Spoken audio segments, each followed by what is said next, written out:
یہ دارالعلوم امدادیہ ایک اسلامی میں کھانا ہے، میں نوشی یہاں باہوش ہے سب، میں نوشی یہاں باہوش ہے سب، ہر فرزانہ ہے یہ دارالعلوم امدادیہ ایک اسلامی میں کھانا ہے، یہ دارالعلوم امدادیہ ایک اسلامی میں کھانا ہے، میں نوشی یہاں باہوش ہے سب، میں نوشی یہاں باہوش ہے سب، ہر فرزانہ ہے۔ بسم اللہ الرحمن الرحیم، الحمد للہ وکفی وسلام علی عباده الذین اصطفى، اما بعد، اعوذ باللہ من الشیطان الرجیم، بسم اللہ الرحمن الرحیم، من عمل صالحا من ذکر او انثى وهو مؤمن فلنحيينه حیاة طیبہ۔ سبحان ربک رب العزة عما یصفون وسلام علی المرسلین والحمد للہ رب العالمین۔ اللهم صل على سيدنا محمد وعلى آل سيدنا محمد وبارك وسلم۔ اللهم صل على سيدنا محمد وعلى آل سيدنا محمد وبارك وسلم۔ اللهم صل على سيدنا محمد وعلى آل سيدنا محمد وبارك وسلم۔ ساؤنڈ والے اس کو نارمل کریں، اس کا ایکو ختم کر دیں، بچہ اس کا ایکو ختم کریں، بالکل نارمل کریں، اور دینی جہاں بھی پروگرام میں آپ ساؤنڈ سسٹم سیٹ کریں اس کا خاص خیال رکھیں کہ مائک بالکل نارمل ہونا چاہیے۔ جزاک اللہ۔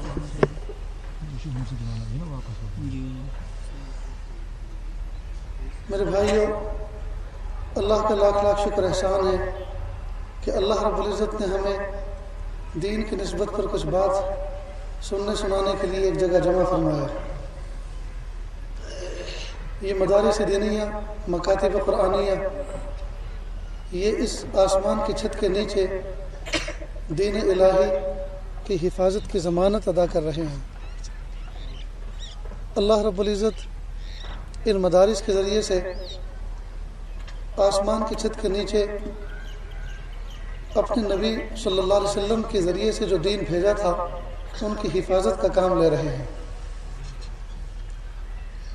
جس ادارے میں ہم بیٹھے ہوئے ہیں، اب سے 2 سال پہلے اسلامی مہینے کی تقریباً انہی تاریخوں میں 1-2 دن آگے پیچھے ہو رہا ہے، اس ادارے کا سنگ بنیاد رکھا گیا تھا۔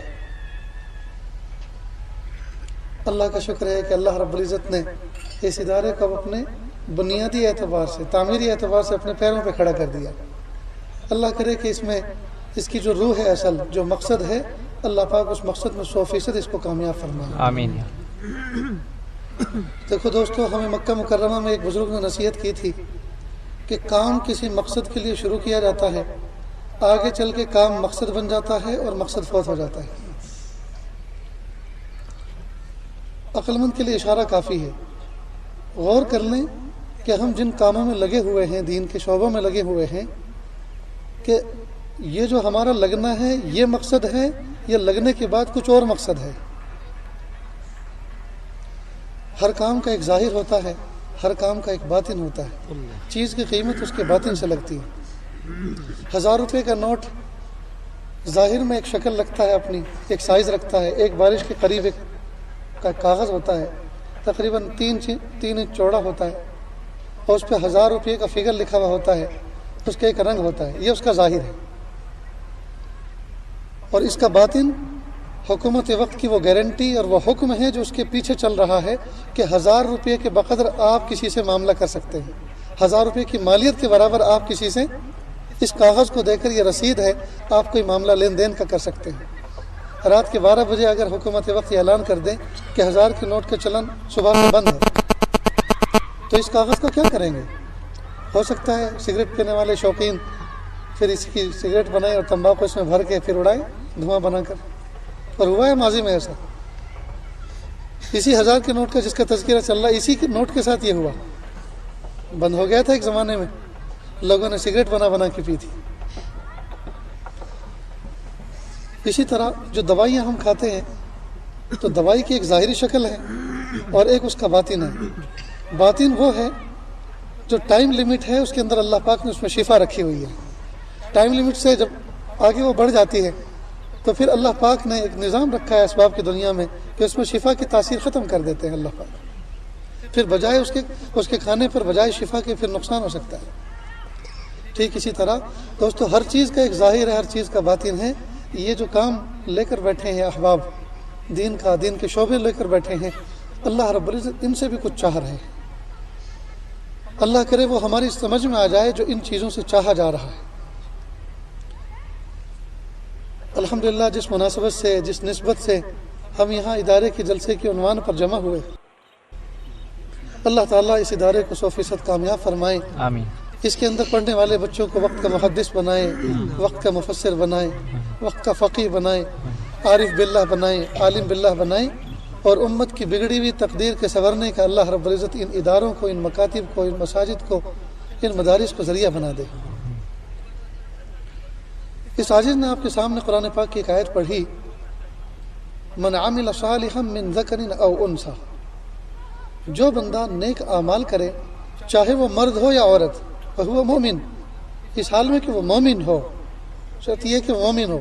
ایمان کی حالت میں جو بندہ نیک عمل کرے چاہے مرد ہو یا عورت ہو، فَلَنُحْيَنَّهُ حَيَاةً طَيِّبَةً، تو ہم اس کو پاکیزہ زندگی عطا کرتے ہیں. اس کو پاکیزہ زندگی، یہ کرنٹلی نقد فائدہ اللہ رب العزت نے بتلایا،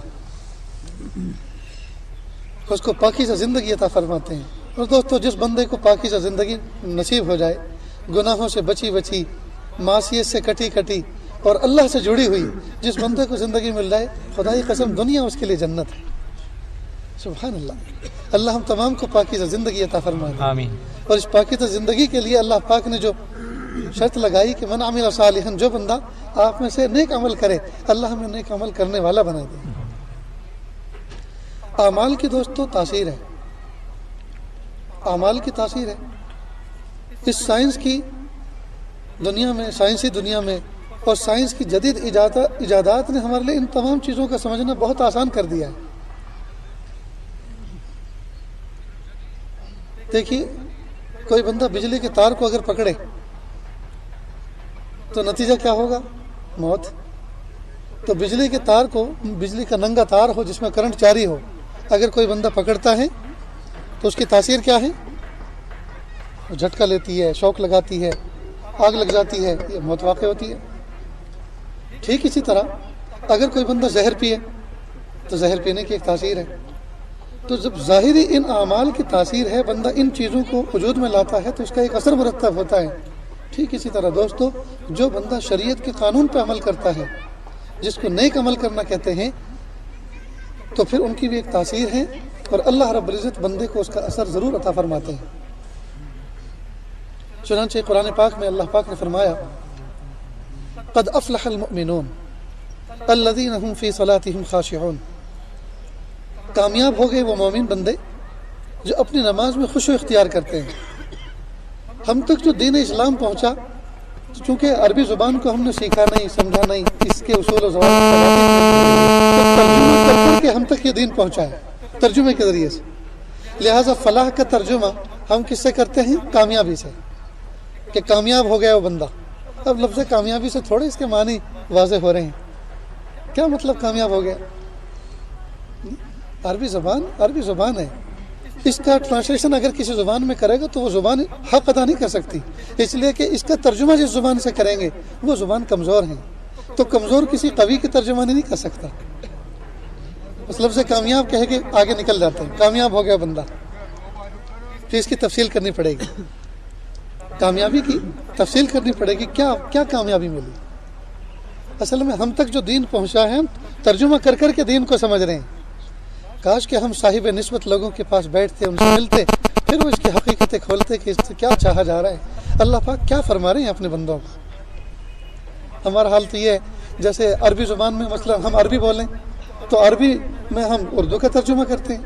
میں نے تقریر کی تو کہتے ہیں فالتو تقریر، میں نے تقریر کی، حالانکہ عربی میں نے تقریر کی اس کا ترجمہ یہ نہیں ہوتا، بس ایک جملہ خطبت، میں نے بیان کیا، میں نے خطبہ دیا، خطبت، بات پوری ہو گئی۔ بڑی جامع زبان ہے۔ اللہ فرما رہے ہیں وہ مومن کامیاب ہو گیا۔ کون کامیاب ہو گیا؟ جو نیک اعمال کرتا ہے۔ تو کیسی کامیابی ملی؟ فرماتے ہیں ایسی کامیابی جس کے بعد کوئی ناکامی نہیں۔ قد افلح، مومن کامیاب ہوا۔ کیسا کامیاب؟ جس کے بعد کوئی ناکامی نہیں۔ کہاں کامیاب ہوا؟ آخرت میں۔ یار ادھار کا سودا کیوں کرتے ہیں ہر وقت کہ نہیں دنیا میں بھی کامیاب ہوا اور آخرت میں بھی کامیاب ہوا۔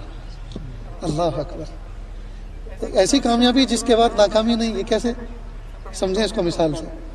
کوئی بچہ بالغ ہو جائے اس کے بعد کبھی نابالغ ہو سکتا ہے؟ کوئی پھل پکا ہو جائے اس کے بعد کچا ہو سکتا ہے؟ پھل پکا ہونے کے بعد جیسے کچا نہیں ہو سکتا، بالغ ہونے کے بعد بچہ نابالغ نہیں ہو سکتا، ٹھیک اسی طرح سے سبحان اللہ، اللہ جس کو کامیاب فرما دے پھر کبھی ناکام نہیں ہو سکتا۔ اللہ ہمیں ایسی ازلی ابدی کامیابی عطا فرمائے۔ قد افلح المؤمنون الذین هم فی صلاتهم خاشعون، جو بندہ اپنی نمازوں میں خشوع اختیار کرتا ہے، سبحان اللہ۔ تو خشوع اختیار کرنے والے بندے کے لیے جو نمازوں میں خشوع خضوع اختیار کرتا ہے کامیابی کا وعدہ ہے۔ تو عمل کی تاثیر ہوئی نا، اس عمل کی تاثیر ہوئی، اور عمل کی تاثیر ہوئی کہ اللہ پاک نے فلاح کا وعدہ کیا۔ اسی عمل کو اگر کوئی بندہ بگاڑے جی تو پھر اللہ پاک نے ناکامی بھی فرمائی۔ کیا فرمایا؟ فویل للمصلین الذین هم فی صلاتهم کیا ہے؟ الذین هم یراؤون ویمنعون الماعون هم عن صلاتهم ساهون، ہم عن صلاتهم ساہون۔ جی اس مومن کے لیے ہلاکت ہے، بربادی ہے، ہلاکت اور بربادی ہے جو اپنی نمازوں میں گڑبڑیاں کرتا ہے۔ اللہ اکبر۔ معلوم ہوا جو نمازوں کو ٹھیک کرتا ہے، خشوع اور خضوع کے ساتھ ادا کرتا ہے، اس پہ کامیابی کا وعدہ ہے، اور جو اپنی نماز میں گڑبڑی کر رہا ہے اس پر ناکامی کا اعلان ہے۔ تو عمل کی تاثیر ہوئی نا۔ اور دیکھیے آگے اللہ پاک نے ایک جگہ فرمایا الا بذکر اللہ تطمئن القلوب، اے لوگو آگاہ ہو جاؤ، دلوں کا اطمینان و سکون تلاش کرتے پھرتے ہو، یہ تو ہماری یاد میں، دلوں کا اطمینان و سکون ہماری یاد میں، لہذا ہماری یاد کرو تمہیں دل کا سکون اطمینان ملے گا۔ اس کا دوسرا مفہوم کیا نکلا؟ دلوں کی بے چینی اور بے آرامی کس میں ہے؟ غفلت میں ہے۔ جو بندہ غافل رہے گا وہ بے چین رہے گا۔ لہذا قرآن پاک میں ایک جگہ فرمایا کہ آپ ان لوگوں کی اطاعت نہ کریں، آپ ان لوگوں کے ساتھ نہ رہیں جن کے دلوں کو ہم نے غافل کر دیا، جن کے دل ہماری یاد سے غافل ہیں۔ تو غافلین کے ساتھ نہ رہنے کا، ان کے ساتھ دوستی نہ کرنے کا حکم ہے۔ جی معلوم ہوا عمل کی ایک تاثیر ہے، عمل اپنی جگہ ایک تاثیر رکھتا ہے۔ اور دیکھیے رمضان المبارک کا مہینہ بھی گزرا ہے، اللہ پاک نے روزے کے بارے میں کیا فرمایا؟ کتب علیکم الصیام کما کتب علی الذین من قبلکم لعلکم تتقون، تم پر روزے فرض کیے گئے، اور اے لوگو تم پریشان مت ہونا، یہ تم سے پہلے کی امتوں کو بھی دیے گئے تھے۔ اور مقصد کیا بیان کیا؟ یہ کیوں دیے جا رہے ہیں؟ لعلکم تتقون، تاکہ تم متقی بن جاؤ، تقوی اختیار کرنے والے بن جاؤ۔ سبحان اللہ۔ جیب میں پیسے پڑے ہوں، مہینے کی آخری تاریخ ہو، کسی فیکٹری میں کسی کارخانے میں بندہ کام کرتا ہو، اور مہینے کی آخری تاریخ پہ تنخواہ ملتی ہے، تو اس دن دوپہر کا کھانا اس کو اچھا نہیں لگتا۔ جیب میں پیسے ہیں، دل میں خوشی ہے، اور چہرے سے اس کا اظہار ہوتا ہے۔ تو جیب میں مال پڑا ہوتا ہے تو 2 بالش کے فاصلے پر دل میں اس کا اثر محسوس ہوتا ہے۔ دوستو اللہ پاک نے ہمیں تقویٰ دیا، معرفت دی رمضان مبارک کے مہینے میں، اور ہمیں پتہ نہیں چل رہا، تو کیا مطلب اس کا؟ اس کا مطلب تو یہی نا کہ ملا نہیں، یہی مطلب ہوا نا کہ پھر ملا نہیں، زمانہ ہو گیا روزے رکھتے رکھتے پھر تقویٰ نہیں مل رہا ہمیں۔ لیکن دینے والی ذات اتنی بڑی ہے، اس کی ذات سے یہ بعید معلوم ہوتا ہے کہ وہ نہ دے۔ بھئی ہمارے گھر پہ کوئی بندہ کام کرے، مثلا یہ گھر بن رہا ہے، اللہ عافیت کے ساتھ اس کو بنوا دے، دعا کر کے ہم حصہ تو لگا لیں، کچھ دے تو نہیں سکتے، دعا تو دے سکتے ہیں۔ 1 مہینہ ہو گیا بندے کو گھر بناتے بناتے، اب مزدور 1 مہینے سے کام کر رہے ہیں، مہینے کے آخر میں کہتے ہیں دیکھو جی ٹھنڈی اب بڑھ گئی ہے، گھر میں کوئلوں کی بھی ضرورت ہے، بچوں کے فیرن بھی پھٹ گئے ہیں، پچھلے سال سے تقاضا تھا، اب وہ ہمارے فیرن بدل دو، شیٹا دلوانے ہیں، بھائی آپ ذرا جلدی کریں، 1 مہینہ ہو گیا، 15 دن میں پیمنٹ مل جانا چاہیے تھا۔ تو ہم جیسے گئے گزرے آدمی اپنے مزدور کی یہ بات سن کر اس کو پیسے دینے پہ آمادہ ہو جاتے ہیں کہ بھئی اس نے محنت کی ہے، اس کا حق بنتا ہے کہ ہم اس کو پیسے دیں۔ یہ عاجز بھی اپنے علاقے میں اللہ کا گھر ایک بنا رہا ہے، اللہ عافیت کے ساتھ اس کی تکمیل فرما دے، تو وہاں صبح کو مزدور رکھتے ہیں، شام کو ان کو کچھ دینا ہوتا ہے، اور کئی مرتبہ یہ عاجز سفر پہ دینی نکل جاتا ہے تو پیچھے سے فون آتا ہے، جی وہ ہاتھ پیر دھو کر مزدور لوگ آئے ہیں، ان کو پیسے دینے ہیں۔ انا للہ و انا، ہم تو بھول گئے، بھائی ایسا کرو فلاں فلاں جگہ رکھیں، دیکھو آپ ان کو پیسے ادا کریں۔ تو اگر ہم پیسے نہ دیں تو ہمیں اس بات کا احساس ہوتا ہے، جب کہ ہم گئے گزرے انسان ہیں، کہ بھئی کسی بندے کا حق رکھنا یہ اچھی چیز نہیں ہے۔ تو جب صبح سے شام تک کوئی بندہ ہمارے گھر پہ مزدوری کرے اور ہم اس کو شام کو مزدوری نہ دیتے ہوئے ہمارا دل دکھتا ہے، ہم شان کے خلاف سمجھتے ہیں، اتنا بڑا رب، اتنے سارے بندوں نے 30 دن کے مہینے کے روزے رکھے اور وہ رب کچھ بھی نہ دے، یہ ہو سکتا ہے؟ اس کی ذات سے کچھ امید کی جا سکتی ہے؟ نہیں، ملا تو ہے، یہ تو پکی بات ہے۔ اس لیے ہر وقت یہ ہائے کچھ بھی نہیں، ہائے کچھ بھی نہیں، نہیں، الحمدللہ دینے والی ذات بہت بڑی ہے، وہ سچی ہے، پکی ہے، جی سب سے عظیم ہے، سب سے بڑی ہے، وہ ہمارا خالق ہے، مالک ہے، وہ اپنی عزت اور جلالت کی شان کی قسم کھا کھا کے کہتا ہے کہ میں دوں گا، میں دے رہا ہوں، اور جاؤ بخشے بخشائے اپنے گھروں کو چلے جاؤ۔ یہ سب سنا ہے کہ نہیں آپ لوگوں نے؟ عید کے میدان میں جی یہ سب سنایا جاتا ہے، بتایا جاتا ہے، تو سب کچھ ملا ہے، اس کا مطلب دیا، دینے والے نے دیا، دینے والا پکا اور سچا ہے۔ حکومت کے وعدوں پر یقین کر بیٹھتے ہیں، جبکہ دنیا صبح سے شام تک روزانہ جھوٹ بولا جا رہا ہے، لیکن امید پر تو رہتے ہیں۔ اتنی بڑی ذات ہم سے وعدہ کرے، ہم کو کہے اور وہ نہ دے، یہ کیسے ہو سکتا ہے؟ تو ملا تو ہے۔ یہ الگ بات ہے کہ ہم کو اس کا احساس نہیں ہے، اور یہ عین ممکن ہے، ہوتا ہے، چیز پاس میں ہوتی ہے، بندے کو اس کا احساس بھی نہیں ہوتا۔ جیب میں 1 لاکھ روپے پڑے ہیں، بیمار ہو گئے، اسپتال میں گئے، ڈاکٹر نے کہا جی آپریشن کرنا پڑے گا، آپ آپریشن تھیٹر میں چلیں، 2-4 گھنٹے بے ہوشی کا آپ کو سامنا کرنا ہوگا، بے ہوش کیا جائے گا، اس کے بعد کٹ لگا کے یہ فاسد مادہ ہم نکال دیں گے۔ اب 1 لاکھ روپے تو اس کی جیب میں ہیں، لیکن بے ہوشی کی وجہ سے اس کو پتہ نہیں چل رہا، ادراک نہیں ہے تو صحیح اس کے پاس۔ ٹھیک اسی طرح دوستو، اللہ نے دیا تو ہے، خدا کی قسم اللہ نے دیا، اپنا تعلق دیا، اپنی معرفت دی، تقوی دیا، سب کچھ دیا، ہم کیوں اللہ تعالیٰ سے بدگمان ہوں؟ ہم کیوں نا امید ہوں؟ اللہ پاک نے 30 دن کے روزوں پر ہمیں عطا فرمایا، لیکن ہم اس کا احساس نہیں ہے، اس لیے کہ غفلت کے پردے پڑے ہوئے ہیں۔ ہم اس غفلت کو، ہمیں چاہیے کہ ہم اس غفلت کو دور کریں۔ تو عمل کی ایک تاثیر ہوتی ہے، ہر عمل کی ایک تاثیر ہوتی ہے۔ تو اللہ رب العزت نے قرآن پاک کے اندر جو فرمایا، جو بندہ نیک اعمال کرے، چاہے وہ مرد ہو یا عورت، ایمان کی حالت میں، تو ہم اس کو پاکیزہ زندگی عطا کرتے ہیں۔ تو اللہ پاک نے پردہ اٹھایا بندوں کی قلوب سے اس بات سے کہ عمل کی ایک تاثیر ہوتی ہے، جو بندہ عمل کرے گا ہم اس کا ثمرہ اس کو ضرور عطا کریں گے۔ لیکن دوستو ہمارا حال یہ ہے کہ ہم اعمال پہ یقین نہیں کر رہے، اسباب پہ زیادہ یقین کر رہے ہیں۔ مادی دنیا چونکہ ہمارے سامنے ہے، لہٰذا مادی دنیا میں ہمارا زیادہ ذہن چل رہا ہے۔ حدیث پاک ہے، فضائل اعمال کے اندر مندرج ہے، دیکھ سکتے ہیں فضائل صدقات کے اندر حضرت شیخ العزیز رحمۃ اللہ علیہ نے روایت نقل فرماتے ہیں کہ جو بندہ یہ سمجھتا ہے کہ میں جتنی محنت کروں گا اتنا مجھے ملے گا، تو اللہ پاک اس کے گمان کے مطابق، اس کی سوچ کے مطابق اس کی روزی کو محنت کے ساتھ کوڈ کر دیتے ہیں۔ محنت کرے گا تو دیں گے، نہیں کرے گا تو نہیں دیں گے۔ اور جو بندہ یہ سوچتا ہے محنت کرنا اسباب کی دنیا میں ایک سبب ہے، میں محنت کروں گا لیکن دینے والی ذات تو اللہ کی ہے، پھر اللہ تعالیٰ تھوڑی محنت بھی اس کو پیٹ بھر کے روزی عطا فرماتا ہے۔ افریقہ کا ایک ملک ہے زامبیا، دن کے 4:30 بجے، تقریباً 3:30 ساڑھے 4 بجے، وہاں کی جو راجدھانی ہے لوساکا، وہاں کے بازاروں میں کرفیو کیسا سما ہوتا ہے، ہو کا عالم، سارے لوگ دروازے دکان پہ تالے لگا کے چلے جاتے ہیں، اور یہ کسی ایک آدھ دن کا واقعہ نہیں۔ زندگیاں بیت گئی ان کو اسی طرح سے.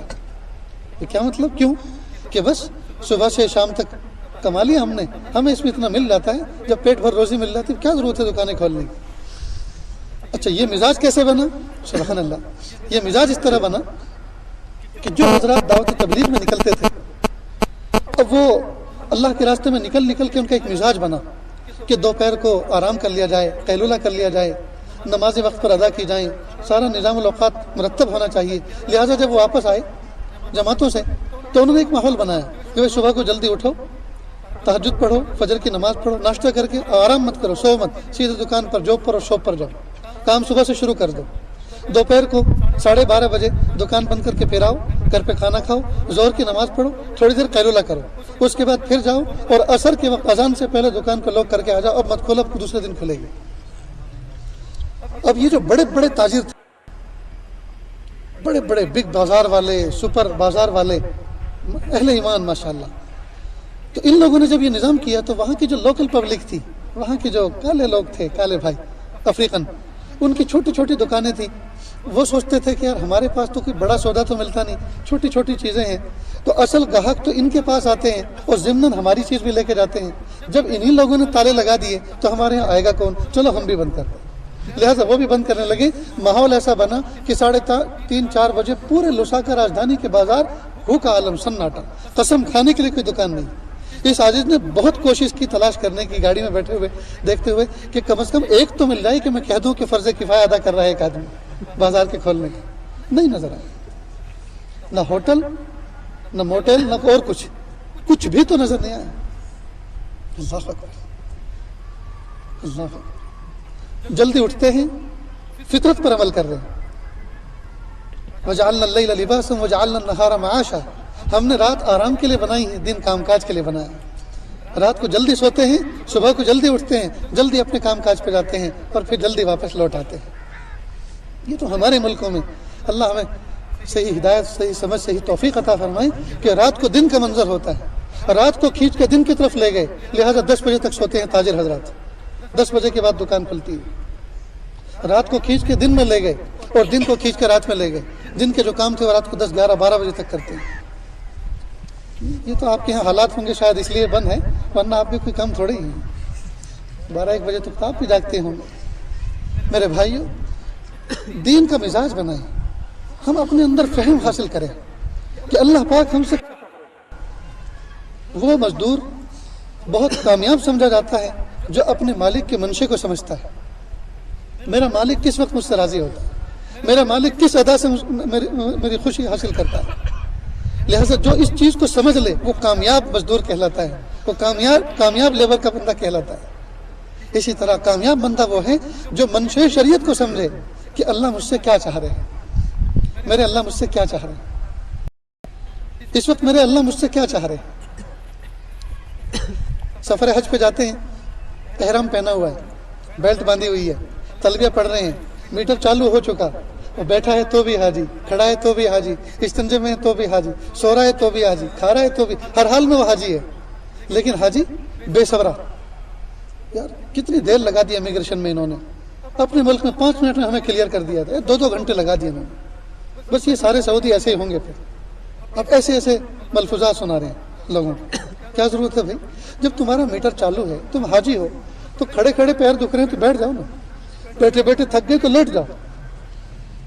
جی بھوک لگ رہی ہے تو کھانا کھا لو, پریشان کیوں, ہائے کیوں کر رہے ہو, تمہارا میٹر تو چالو ہے, تمہیں تو ہر حال میں اجر مل رہا ہے, اور اگر جلدی ہو گئی جائے گی تو بھاگ کے جاؤ گے کہاں تم. اعمال تو اپنے وقت پہ کر رہے ہیں. بے صبر. آسان سا نسخہ یہ ہے کہ آدمی اپنے دل کو تسلی دے یہ کہہ کر میرے اللہ کی یہی مرضی ہے. جب کوئی حالات آئیں بندہ سوچ لے میرے اللہ کی یہی مرضی, میرا اللہ اس وقت مجھے کھڑا رکھنا چاہتا ہے, میرا اللہ اس وقت یہاں بٹھانا چاہتا ہے, میرا اللہ یہاں مجھ سے اب انتظار کروانا چاہتا ہے, اللہ پاک میری تربیت فرما رہا ہے. بار بار اپنے دل میں بس اس جملے سے تسلی دے لے, میرے اللہ کی یہی مرضی. جب اس ذات کے حکم کے خلاف پتہ نہیں ہلتا تو دوستو ہمارے کام جو ڈیلے ہو رہے ہیں, ہمارے کاموں میں جو لیٹ اور جلدی ہو رہی ہے, یہ اس کے پیچھے کون کار فرما ہے؟ میرا رب نا. ہمارے رب اس کے پیچھے کار فرمائے تو ہم اس سے آگے بڑھ کے اس کو اوورٹیک کر کے کیوں جا رہے ہیں, اپنی مرضی کے فیصلے کیوں کروا رہے ہیں؟ نہیں. یہ عقدہ کھلتا ہے اللہ والوں کی صحبت میں بیٹھ کر. چنانچہ ایک بزرگ سے کسی نے پوچھا حضرت کیا حال ہے؟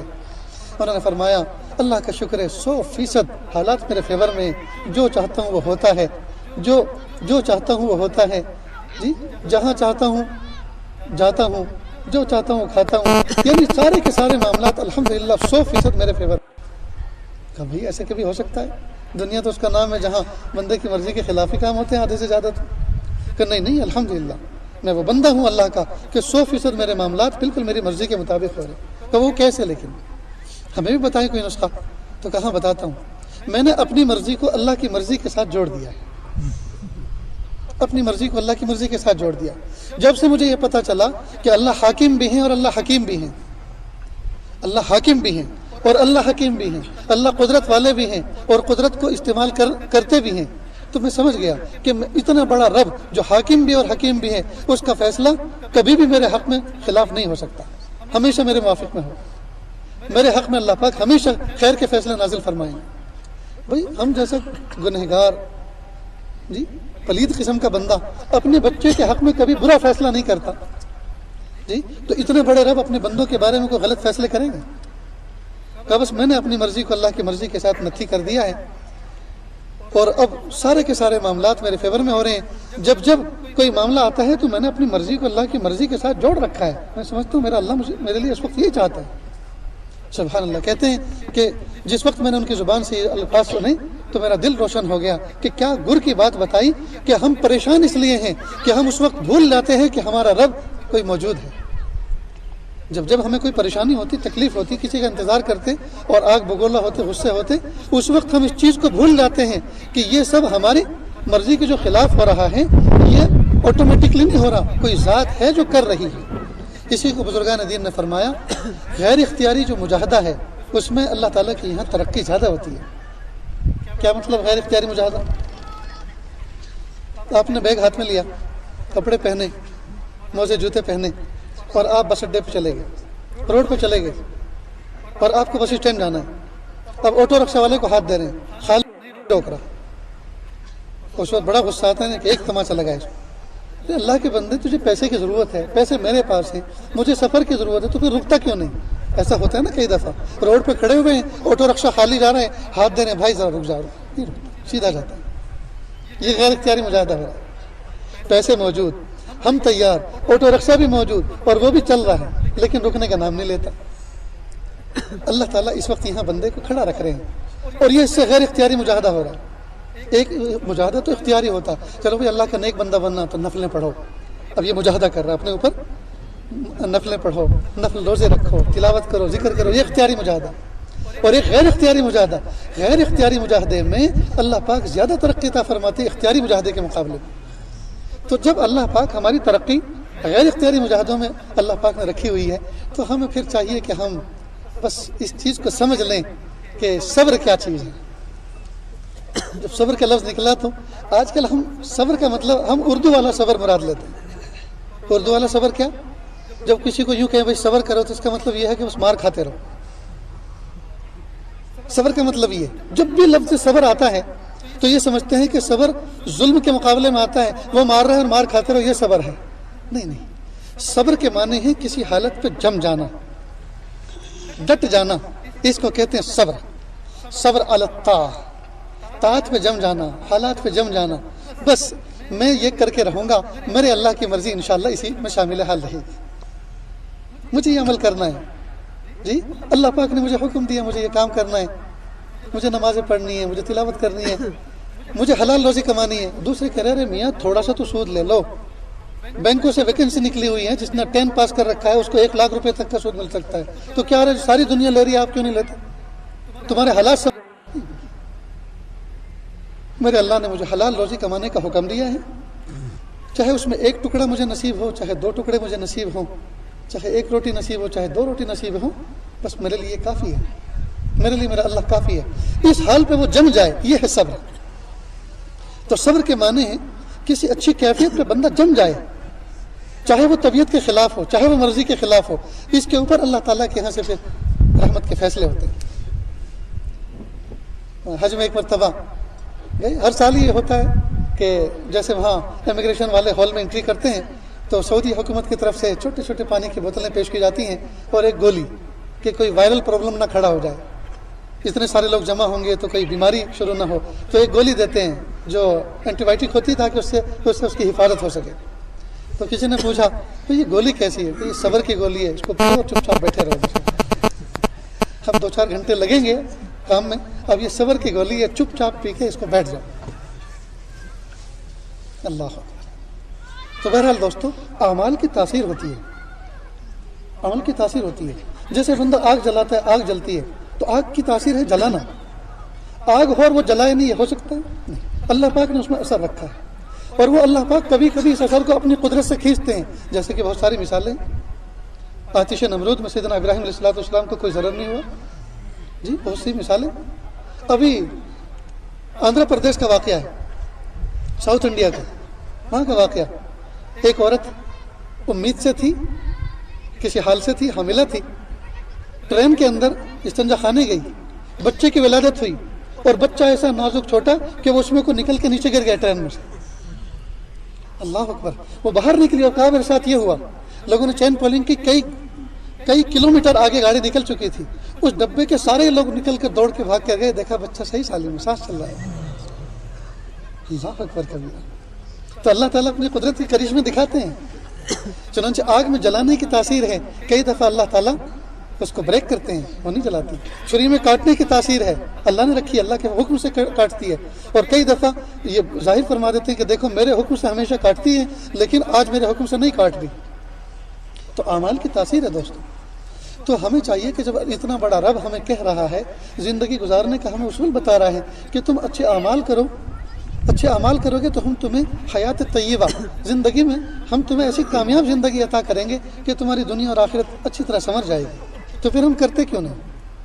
ہر بندہ پریشان ہے، روزی کے اعتبار سے، حالات کے اعتبار سے، معاملات کے اعتبار سے ہر بندہ پریشان ہے، لیکن پریشانی کا حل گناہوں میں تلاش کر رہا ہے، حالانکہ اس پریشانی کا حل اللہ پاک نے نیکیوں میں رکھا ہے۔ یہ عاجز کہا کرتا ہے کہ ہر بندہ یہ سمجھتا ہے پیسہ ہو چاہے جیسا ہو، پیسہ ہو چاہے جیسا ہو، اور پیسے سے سارے کام سنور جائیں گے۔ خدا کی قسم، پیسوں سے سارے کام کبھی نہیں سنورتے، پیسوں سے، اللہ کے فضل سے سارے کام سنورتے ہیں۔ پیسے سے انسان چشمہ تو خرید سکتا ہے، بینائی تو نہیں خرید سکتا۔ پیسے سے انسان موٹے موٹے گدے تو خرید سکتا ہے، میٹھی میٹھی نیند تو نہیں خرید سکتا۔ پیسے سے انسان دوا تو خرید سکتا ہے، شفا تو نہیں خرید سکتا۔ پیسے سے انسان کتابیں تو خرید سکتا ہے، علم تو نہیں خرید سکتا۔ جی معلوم ہوا پیسے سے بندہ کچھ بھی نہیں کر سکتا، جو کچھ ہوتا ہے اللہ کے فضل سے ہوتا ہے۔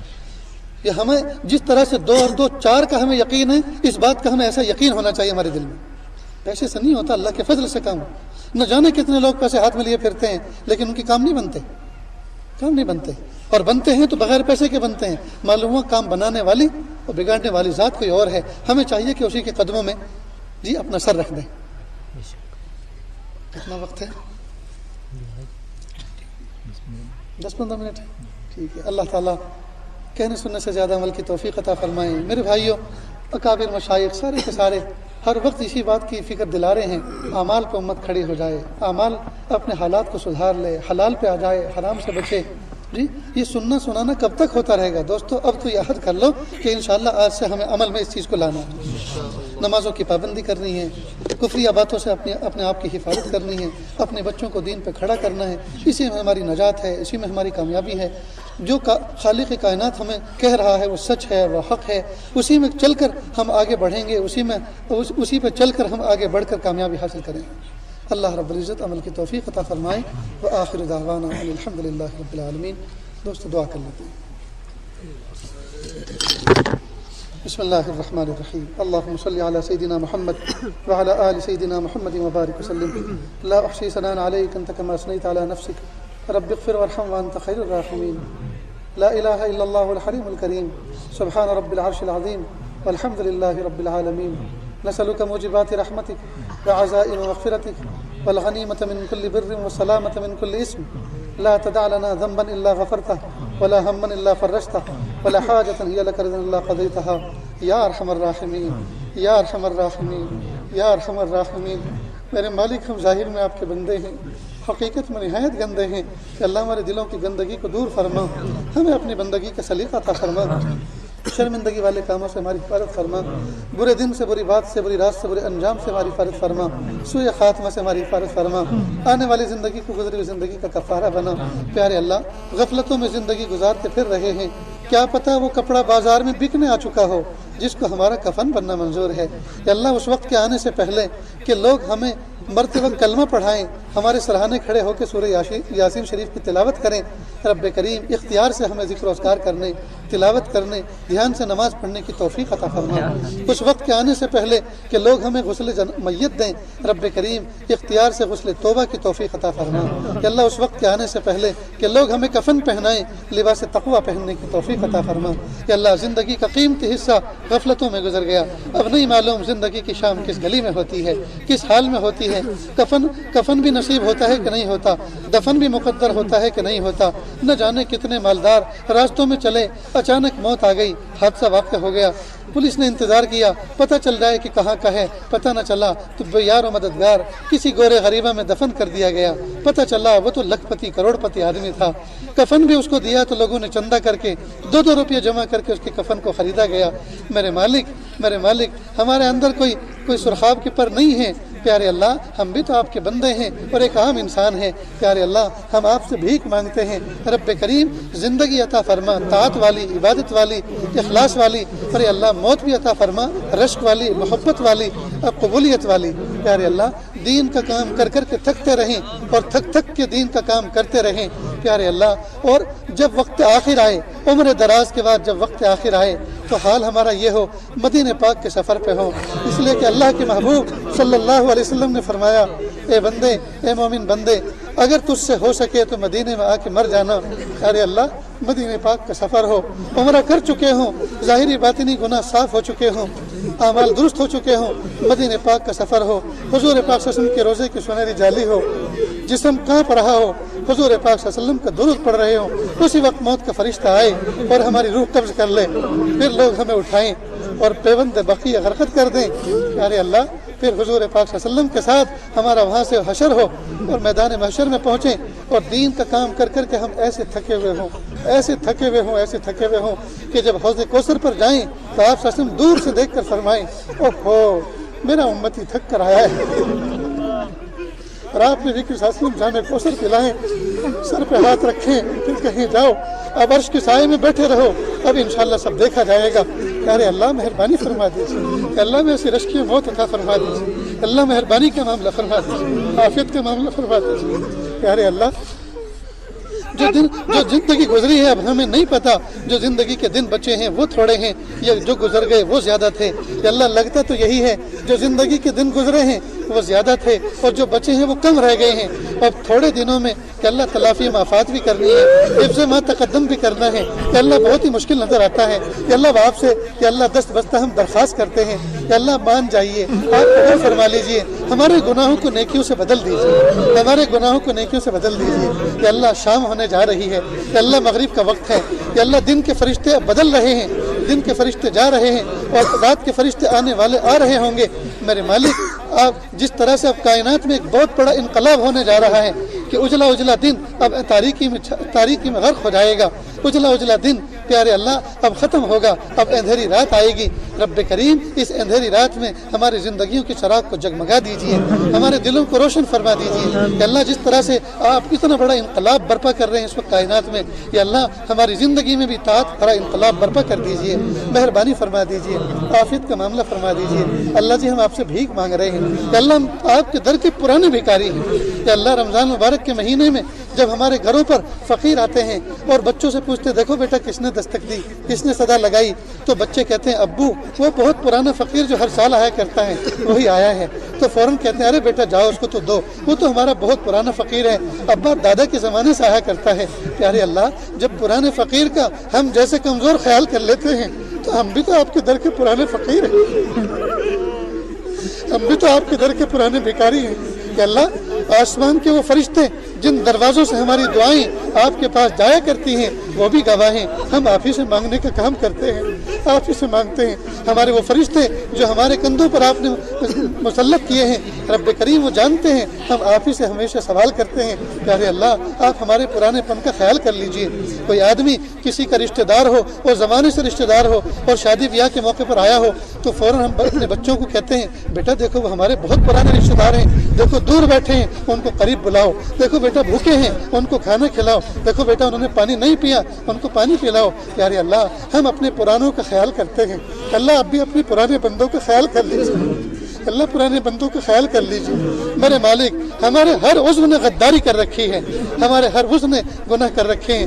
میرے مالک ایک عضو ایسا بھی ہے کہ جس نے ہمیشہ وفاداری کا معاملہ کیا کہ اللہ اسی کے طفیل سارے اعضاء کو بخش دیجئے، سب کو بخش دیجئے کہ اللہ یہ ہماری پیشانی جب سے ہم پیدا ہوئے ہیں کہ اللہ ہمیں یاد نہیں ہے ہم نے باہوش و حواس آپ کے در کے علاوہ کسی مخلوق کے سامنے جھکائی ہو۔ پیارے اللہ ہم اس کو واسطہ بنا کر آپ کے سامنے پیش کرتے ہیں کہ اللہ آپ ہمیں معاف کر دیجئے، پیارے اللہ آپ ہمیں معاف کر دیجئے، رب کریم آپ ہمیں معاف کر دیجئے کہ اللہ ٹھنڈی کا موسم ہے کہ اللہ شام کا وقت ہے، آپ کے کمزور بندے آپ کے سامنے ہاتھ اٹھائے ہوئے ہیں، معصوم بچے بھی ہاتھ اٹھائے ہوئے ہیں، ضعفاء بھی اٹھائے ہوئے ہیں، جوان بھی اٹھائے ہوئے ہیں، گرم خون بھی جوش مار رہا ہے کہ اللہ صلاح بیٹھے ہوئے ہیں کہ اللہ کسی کے ہاتھ تو آپ کو اچھے لگ رہے ہوں گے کہ اللہ اسی کے طفیل آپ ہماری مغفرت فرما دیجئے، مہربانی کا معاملہ فرما دیجئے، عافیت کا معاملہ فرما دیجئے کہ اللہ ٹھنڈی آ چکی ہے کہ اللہ نہ جانے کتنے یتیم اور کتنے مسکین ایسے بچے ہوں گے جن کے گھروں میں ٹھنڈی کا پورا وافر کپڑا نہیں ہوگا کہ اللہ نہ جانے کتنے ایسے کمزور گھر ہوں گے جن کے یہاں پورا انتظام نہیں ہوگا ٹھنڈی سے دفاع کا۔ پیارے اللہ کتنے ایسے بچے ہوں گے جن کے باپ پچھلے سال زندہ تھے آج آپ کی رحمت میں چلے گئے، وہ یتیم ہو گئے، اب وہ اسکول جاتے ہوں گے، مدرسے جاتے ہوں گے، پھٹے ہوئے کپڑے ہوں گے، پیروں میں پتہ نہیں موزے ہوں گے کہ نہیں ہوں گے اور چپل ہوں گی، ٹھنڈی لگتی ہوگی۔ پیارے اللہ جب وہ بچہ اپنی ماں سے کہتا ہوگا امی مجھے جوتے دلوا دو تو ماں کہتی ہوگی بیٹا جو باپ دلوانے والا تھا وہ تو دنیا سے رخصت ہو گیا، اب میں کہاں سے تجھے دلواؤں، اور ماں سینے سے لگا کے پھوٹ کے روتی ہوگی۔ پیارے اللہ ایسے غریب بچوں کی مدد کرنا اگر آپ کو پسند ہے، یقیناً آپ کو پسند ہے، امت کے امیروں کے دل میں الہام کر دیجئے وہ ایسے غریبوں کے بچوں کی مدد کرنے کے لیے تیار ہو جائیں کہ اللہ رحمت کا معاملہ فرما دیجئے، عافیت کا معاملہ فرما دیجئے۔ پیارے اللہ ہم ناپے تولے جانے کے قابل نہیں ہیں کہ اللہ ہم کمزور ہیں کہ اللہ آپ کمزوروں کو تو دنیا والے بھی خیال کرتے ہیں۔ پیارے اللہ آپ مہربانی کا معاملہ فرما دیجئے۔ ہم نے دیکھا کوئی ظالم و جابر راستے پہ چل رہا ہو اور کوئی کمزور و نحیف کوئی بوڑھا راستہ کراس کرنا چاہتا ہو تو وہ ظالم و جابر ہاتھ پکڑ کے اس بوڑھے کو کنارے پہنچا دیتا ہے۔ پیارے اللہ دنیا کا ظالم و جابر کمزور پر ترس کھاتا ہے، یا اللہ آپ تو رحمان الرحیم ہیں، ارحم الراحمین ہیں، اللہ آپ ہم کمزوروں پر خیال فرما لیجیے۔ اللہ ہم نے دیکھا کہ کئی مرتبہ نابینا کسی چوراہے پہ کھڑا ہوتا ہے اور چوراہے پہ کھڑا ہو کر اسی پولیس والے کو کہتا ہے بھائی مجھے کنارے پہنچا دو میں نابینا ہوں، تو پولیس والا آن ڈیوٹی ہوتا ہے، ٹریفک کنٹرول کرتا ہے، وہ اپنی جگہ کو چھوڑ کر اس کا ہاتھ پکڑ کے اور ٹریفک کو جام کر کے اس تنہ اس فرد کو پار لگاتا ہے۔ رب کریم ہم بھی تو یقین کے اعتبار سے نابینا ہو چکے ہیں، یا اللہ آپ ہماری منزل کہ اللہ ہم بھی تو اندھے ہو چکے ہیں یقین اعمال کے اعتبار سے کہ اللہ آپ ہمیں بھی ٹھکانے لگا دیجئے اور ہمارا ٹھکانہ جنت ہے کہ اللہ عافیت کے ساتھ ہماری منزل کا ہمیں پتہ دے دیجئے، رحمت کا معاملہ فرما دیجئے۔ چھوٹے اسکول کے بچوں کو دیکھا اسکول سے چھٹی ہوتی ہے، سڑک پار کرنی ہوتی ہے تو راہ چلتے ہوئے کسی بڑے کو کہتے ہیں انکل مجھے راستہ پار کرا دو، تو کوئی بھی آدمی اپنے کام کو چھوڑ کر اس بچے کا ہاتھ پکڑ کے راستہ پار کرا دیتا ہے۔ پیارے اللہ ہم آپ سے درخواست کرتے ہیں کہ اللہ دنیا کا وہ راستہ جو آپ کے قرب تک پہنچاتا ہے ہم کو، راستے میں نفس و شیطان کھڑے ہوئے ہیں کہ اللہ پار لگا دیجئے، ہاتھ پکڑ کے پار لگا دیجئے، دستگیری فرما دیجئے کہ اللہ اپنے بلبوتے پہ ہم نہیں پہنچ سکتے، آپ کے فضل سے ضرور پہنچ جائیں گے، اپنا فضل شامل حال فرما دیجئے کہ اللہ اس ادارے کو دن دونی رات چوگنی ترقی عطا فرما، پڑھنے والوں کو قبول فرما، پڑھانے والوں کو قبول فرما، جو اس کو محبت کی نظر سے دیکھے ان کی مغفرت فرما کہ اللہ جو رات دن محنت کر رہے ہیں ان کی مغفرت فرما کہ اللہ ادارے کے ذمہ دار کے ساتھ جو لوگ لگے ہوئے ہیں محبتوں کے ساتھ کہ اللہ ان کی زندگیوں میں دن دونی رات چوگنی ترقی عطا فرما کہ اللہ مدارس دینیہ، مکاتب قرآنیہ، مساجد اسلامیہ اور وہ خانقاہیں جہاں اللہ سکھائی جاتی ہے دعوت و تبلیغ کے کام کی پوری حفاظت فرما، اقامت دین کے لیے جتنی کوششیں ہو رہی ہیں کہ اللہ سب کو قبول فرما کہ اللہ عافیت کا معاملہ فرما کہ اللہ ہمارے دلوں کے اندر نہ جانے کیسی نیک تمنائیں ہیں یہ بہت سی تمنائیں تو ایسی ہیں جن کو مخلوق کے سامنے کہتے ہوئے شرم آتی ہیں۔ رب کریم آپ دلوں کے حالات سے واقف ہیں، پوری فرما دیجئے۔ اللہ کتنے جوان بچے ہیں یا اللہ شادی کی متمنی ہیں، نکاح کی متمنی ہیں، تقاضے ہیں، لیکن نہیں کر پاتے، یا امیروں نے ایسے ایسے چوچلے کھڑے کر دیے ہیں، غریبوں کے لیے نکاح کرنا مشکل کر دیا ہے۔ پیارے اللہ سادگی اور سنت و شریعت کے مطابق نکاح کرنا آسان فرما دیجئے۔ کہ اللہ جن بچوں کے نکاح ہو چکے ہیں ان کو حقیقی ازدواجی زندگی کی لذت عطا فرما دیجئے۔ جن میں ابھی تک دلی مناسبت نہیں ہوئی کہ اللہ مناسبت پیدا فرما دیجئے۔ اللہ شادی ہوئے جن کو زمانہ گزر چکا، نکاح ہوئے دن گزر چکے، اولاد سے محرومی ہے، کہ اللہ ان کو نیک صالح اولاد عطا فرما دیجئے۔ کہ اللہ جو حج پہ جا رہے ہیں کہ اللہ آفس سے ان کے حج پہ جانا آسان فرمائیے، اور اس حج کو امت کی تقدیر کے سنورنے کا ذریعہ بنا دیجئے۔ ہمارے تینوں حرمین شریفین کی حفاظت فرمائیے۔ کہ اللہ جو مانگا عطا فرما دیجئے، جو مانگنے سے رہ گا وہ بھی دے دیجئے۔ وصلی اللہ تعالی علی خیر خلقہ محمد و آلہ و اصحابہ اجمعین برحمتک یا ارحم الراحمین۔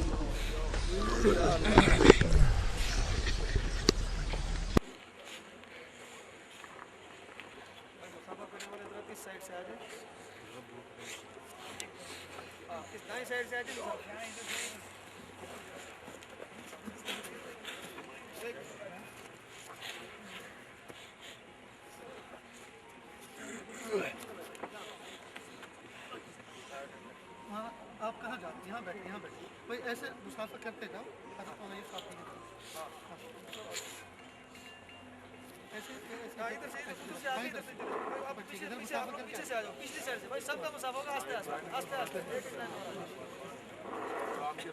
ضروری اعلان سن لیں۔ حضرت مولانا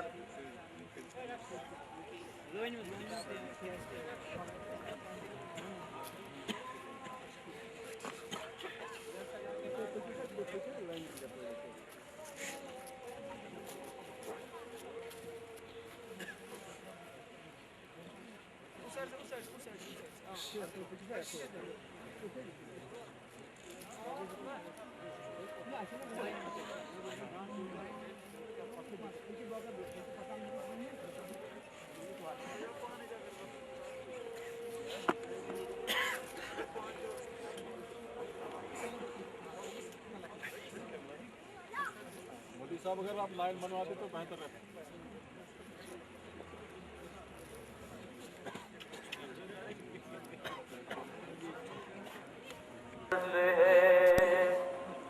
سر اپنا خود ہی ہم کر دے خدا کریم، جسے تو چاہے مسرت دے شادمانی دے، جسے تو چاہے، جسے تو چاہے مسرت دے شادمانی دے، ہے اختیار تجھے وقت رنج غم کر دے، ہے اختیار تجھے وقت رنج غم کر دے خدا کریم۔ سنیے شعر بطور خاص حضرات کابل علماء کی خصوص ہمارے حضرت صاحب برکاتہم العالیہ تو فرماتے ہیں تو کام میرا بھی بن جائے اور آپ کو بھی نفع ہو۔ کہ وہ دل عطا ہو جو ذکر سے منور ہو، وہ دل عطا ہو، وہ دل عطا کہ جو ذکر سے منور ہو، وہ آنکھ دے جو پلک آنسوں سے نم کر دے، وہ آنکھ دے جو پلک آنسوں سے نم کر دے، وہ دل عطا ہو۔ دعا کی جاتی ہے تو باری تعالیٰ کی طرف سے قبولیت کی صنعت تو ضرور ہوتی ہے، لیکن ارادہ شرط ہے، اور ارادہ کو بھی عملی جامہ پہنانا، جیسا کہ حضرت صاحب دامت برکاتہ العالیہ بھی ارشاد فرما رہے تھے۔ تو یہ ہم ارادہ بھی کریں اور اس پر عملی مشق بھی سنیں۔ وہ دل آتا ہے جو ذکر سے منور ہو، وہ آنکھ دے جو پلک آنسوؤں سے نم کر دے، وہ آنکھ دے جو۔ آئیے میرا ساتھ دیں آپ۔ لا الہ الا اللہ، لا الہ الا اللہ، لا الہ الا اللہ، لا الہ الا اللہ۔ دل کو گھر چمکانا ہے، گریمان بنانا ہے، ملت کو بتلانا ہے، اور نگری نگری گانا ہے۔ لا الہ الا اللہ، لا الہ الا اللہ، لا الہ الا اللہ، لا الہ الا اللہ۔ گلیوں میں چوباروں میں، اجور بازاروں میں، شام و سر اور رات دن، ہر دم یہی کلمہ گن۔ لا الہ الا اللہ، لا الہ الا اللہ، لا الہ الا اللہ، لا الہ الا اللہ۔ وحدت کے میخانوں میں، رندوں میں، پیمانوں میں، اور مرشد کے دیوانوں میں، اور دھن ہے یہی مستانوں میں۔ لا الہ الا اللہ، لا الہ الا اللہ، لا الہ الا اللہ، لا الہ الا اللہ۔ پروازوں سیاروں میں، پروازوں سیاروں میں، چھوٹے بڑے سیاروں میں، سورج چاند ستاروں میں، اور قدرت کے نظاروں میں۔ لا الہ الا اللہ، لا الہ الا اللہ، لا الہ الا اللہ، لا الہ الا اللہ۔ وحدت کے میخانوں میں، رندوں میں، پیمانوں میں، مرشد کے دیوانوں میں، اور دھن ہے یہی مستانوں میں۔ لا الہ الا اللہ، لا الہ الا اللہ، لا الہ الا اللہ، لا الہ الا اللہ۔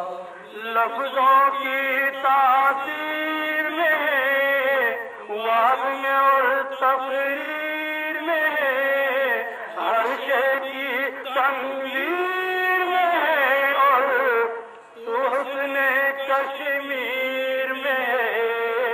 لا الہ الا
نشیب